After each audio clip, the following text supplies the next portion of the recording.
3 text conversations with scary backstories. In this first one, these are texts between a young girl named Emily and her mom.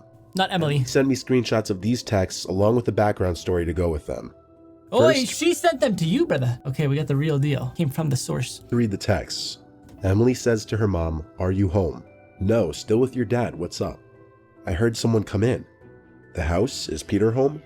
"I don't know. I've been in my room." "I don't think so because he was supposed to work till 12 tonight." "Are you sure you heard the door open then?" "Mom, there's someone in the house." "What? Who is it?" "Mom, I don't know. There's some man walking around downstairs. I'm scared. What do I do?" "Emily, find somewhere to hide right now. I'm calling the police. Lock your door right now and hide somewhere in your room, okay?" "Okay, I'm in the closet." "Okay, good, sweetie. I'm on the phone with the police. Don't make any noise at all. Stay in the closet until you hear the police come inside the house." "Do you still hear them?" "Mom, he's trying to open the door." "Emily, please just be quiet. You're going to be okay. The police are almost there." "Emily, the police are there. Are you okay?" This was where the texts ended. This was what was going on that night when Emily sent these texts to her mom. She was home alone while her mother was out to dinner with her dad, and her older brother Peter was working late. Nobody was expected to be home except for her at this time. Is this her bedroom? When she heard the front door closing downstairs, she was immediately alarmed and concerned. She texted her mother asking if she and her dad possibly returned home early. Yeah, we know. We just read that. Saying she was still with her father. On the side, sometime between her mom asking Emily if she was sure she heard the front door open and her follow-up question mark, Emily texted her brother Peter as well asking if he was home, and he replied he was still at work. He's not home. We know. At this point, Emily peeked out her bedroom door down the stairs and saw, in her words, a 30-something-year-old tall man in a hoodie, beanie, and black sweatpants walking around her living room. At this point, she started to freak out and locked her bedroom door as quiet as she could and continued to text her mom.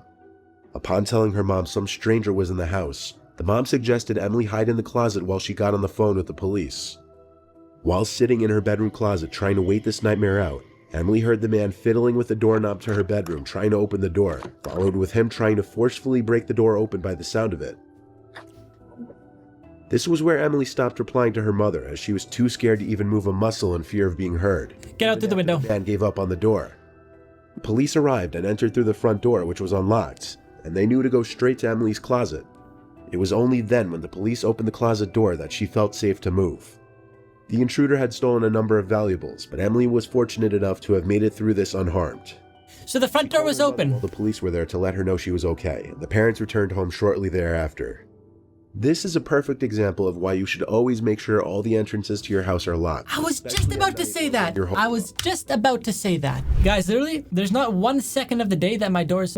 One second of the day that my doors are unlocked. Like, I'm home right now, the doors are locked. No one can come in. Every time I go to bed, I double check, triple check, quadruple check the doors are locked. It's a ritual. If I don't check that each door is locked, I can't go to sleep. I'll just be laying there like, well, can't do anything. Gotta go check them. Number 2. In this next one, the following texts are between a girl who wishes to remain anonymous, who I'll just refer to as Amanda, a guy named Jake who she met a handful of times through friends, and separate texts among Amanda and her friend Alyssa. It starts with Jake texting Amanda, "Hey," and this is how it goes. "Hey, what are you doing?" "Nothing, what about you?" "Same, want to hang out." "Maybe, what do you want to do?" "I mean, we can't hang here because my parents are home, but what if I came to you? Are your parents home?"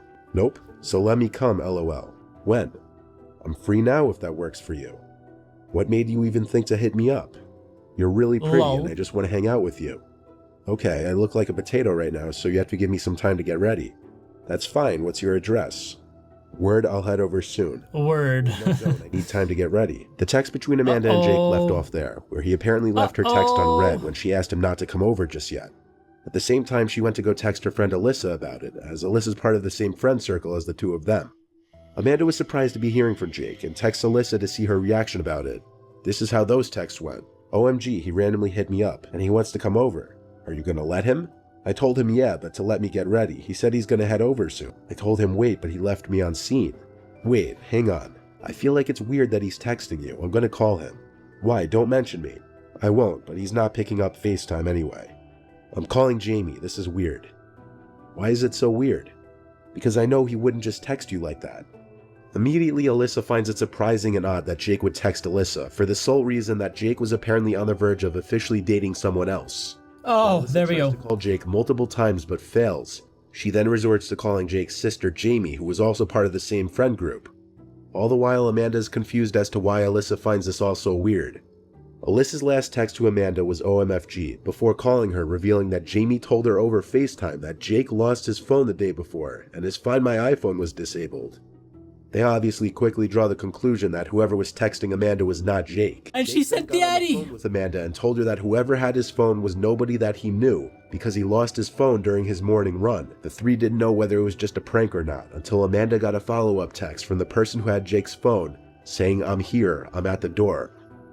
Given that the whole reason this person came over was because Amanda said her parents weren't home, meant whoever was on the other side of the door likely meant her harm, and they were aware she was a defenseless girl home alone. Amanda looked through the peephole of her front door, and there was someone in a hood standing on her front porch, looking at the peephole.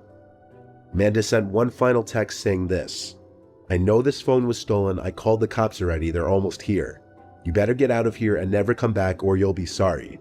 We also have you on video camera, so wave hello." The person read the text right away and didn't respond. The next time she checked through the peephole, the person was gone.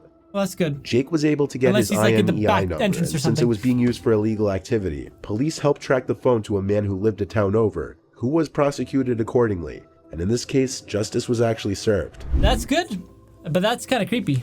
Well, obviously it's creepy, Luke. We're reacting to 3 text conversations with creepy backstories. I was excited, though. I was happy for Jake, though. I thought Jake, had a crush on her. Hey, you want to hang out? Oh, yeah, sure. And, that's good for Jake, but, this wasn't even Jake.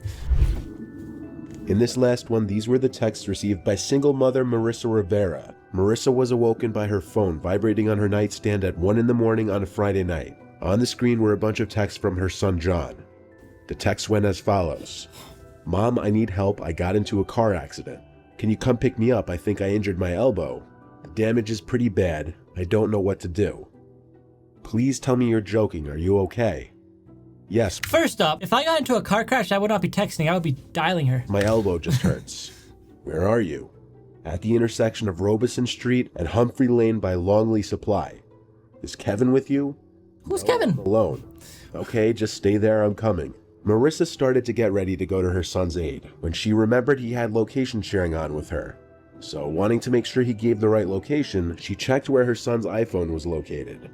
She was taken aback when she saw John's location was at the house, not at this random intersection. She went to John's room, but he wasn't in his bed.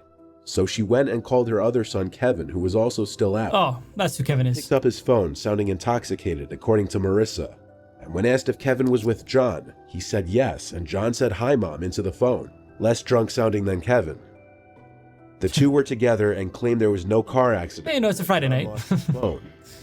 Marissa came to the horrible realization that if her kids were telling the truth, somebody else was in the house with her using John's phone. Marissa left the house with her cell phone and called the police while hiding in her car, reporting a breaking and entering. When police showed up and searched the house, nobody was there. On top of I was about to say, why would, if the phone is in the house, why would this person say to go to this place? But then it hit me, because they want the mom to leave so they could scavenge the house and steal all this stuff. Phone location was updated to down the block, but that was the last known location before it was either turned off or broken. The office window of the house was the most likely entry and exit point, since according to Marissa, it's easily liftable and big enough for most people to fit through. Or the person could have been in the yard just waiting for her to leave. Then when she left, he sneaks in. There, I'm a detective, guys. Marissa was having the conversation with her sons while standing in the middle of the house, loud enough for whoever was in the house with her to hear her realization that the car accident never happened, and heard her rushing out of the house. What most likely happened here was somebody who knew John either stole or found his phone, broke into the house through the window, and tried tricking their mom into leaving the house so that they could rob the place while nobody was home. Thankfully, she called her other son and was able to realize it was some kind of setup, and she was able to get the police to the house. The family was never able to find out who was the one who sent the text on John's phone. Perhaps another story illustrating the importance of having a passcode on your phone to prevent a stranger or anybody else from having complete access to it. Come on, isn't that common sense to have a password on your phone, guys? Come on.